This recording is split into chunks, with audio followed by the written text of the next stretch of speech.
It's a Cars 5-minute racing story. And this is Ice Racers. Welcome to Moscow, exclaimed Vitaly Petrov. The Russian racer was hosting the next leg of the Transcontinental Race of Champions, TROC. Moscow is amazing, Vitaly, said Lightning McQueen. If you think the city is beautiful, wait until you see the countryside, Vitaly said. We'll be ice racing there tomorrow. The next morning, the racers gathered at Vitaly's headquarters. A major snowstorm had passed through Moscow overnight. It was all anyone could talk about. Carla Veloso, the racer from Brazil, peered out a window. There's nearly a meter of snow on the ground, she said. That's in the city, added Lightning. The conditions will be even worse in the countryside. Don't worry, everyone. I will find a solution, said Vitaly. Vitaly quickly plotted a new race course through the city. We can race on the closed roads with our studded tires, he said. Soon the racers were ready to go. They pulled up to the starting line at St. Battery's Cathedral. Is everyone ready to ice race? Vitaly called out. The racers answered by revving their engines. Let's put these tires to the test, Lightning yelled. The racers zoomed away, leaving a cloud of snow behind them. Soon the racers passed the historic Ball Joint Theater. The most beautiful ballet and opera performances in the world are held at the Ball Joint, Vitaly called back to his friends. Shu Todoroki, the Japanese racer, couldn't help smiling at the Russian racer. Not only does he make this look easy, he's giving us a tour at the same time. Just as the racers completed the first cycle around the city, they encountered a roadblock. It's no problem. Follow me, Vitaly shouted. He sped down a ramp and into an underground metro station. The racers admired the graceful archway and the marble floors, but most of all, they appreciated the warmth. As the racers emerged from the station, they were caught off guard by a truck carrying huge bales of hay. The hay was covering the truck's eyes so he couldn't see the oncoming racers. Vitaly, Raoul CaRoule, Lightning, Francesco Bernoulli, and Max Schnell quickly swerved around the truck. But Rip Clutchgoneski couldn't make it. He turned too quickly and spun out. Vitaly looked back to make sure Rip was okay. I'm fine, Rip yelled to his friends as he came to a stop on the side of the road. Don't worry, I'll catch up.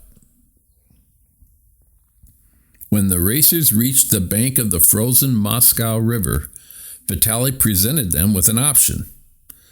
Since there might be more hazards in the road ahead, you may want to take a detour along the river. Some of the racers looked concerned. The choice is yours, Vitaly said. 5 of the racers decided to stick to the road, while the other 7 decided to take the river route. They would all meet up at the Central Moscow Hybridrome, where they would complete 3 laps before crossing the finish line. Vitaly gave the river racers a few words of advice. Stay close to the bank where the ice is more solid. If you are going too fast, ease off the gas and let your studded tires do the work. The 7 racers on the river skimmed the ice with ease. Lightning couldn't believe how fast he was going. This must be what flying feels like, he said, relishing the blast of cold wind against his face. Back on the main road, Shu, Nigel Gearsley, Rip, Miguel Camino, and Carla were regretting their decision. They were at a standstill on a bridge as they waited for a snowplow to clear the road. Just then they heard a voice from the river below. It was Vitaly. "Hello, comrades! Everything okay up there?" he called. The cars on the bridge sighed heavily. Down below, the river racers were facing problems of their own. Max's tire had cracked through the ice. "Keep going without me," said Max. "No, never leave a comrade behind. There's more to this race than just winning," Vitaly said. Jeff Gorvet drove up. "Let me stay with Max. You need to guide the others down the river." Vitaly agreed and thanked Jeff. Then they called out to the others. "Stay the course! Onward toward the hybrid drome!" Even though the river route was longer than the road course, the river racers were the first to arrive at the hybrid drome. As they began their laps around the stadium, several racing fans showed up to cheer them on. Shu, Nigel, Miguel, Carla, and Rip zoomed into the hybrid drome and were shocked to discover that their fellow racers had already completed their first lap. "It looks like we have some catching up to do," said Shu, revving his engine and kicking up snow with his tires.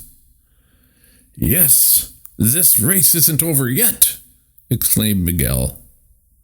The cars entered the final lap of the race. Francesco and Lightning were battling for the lead.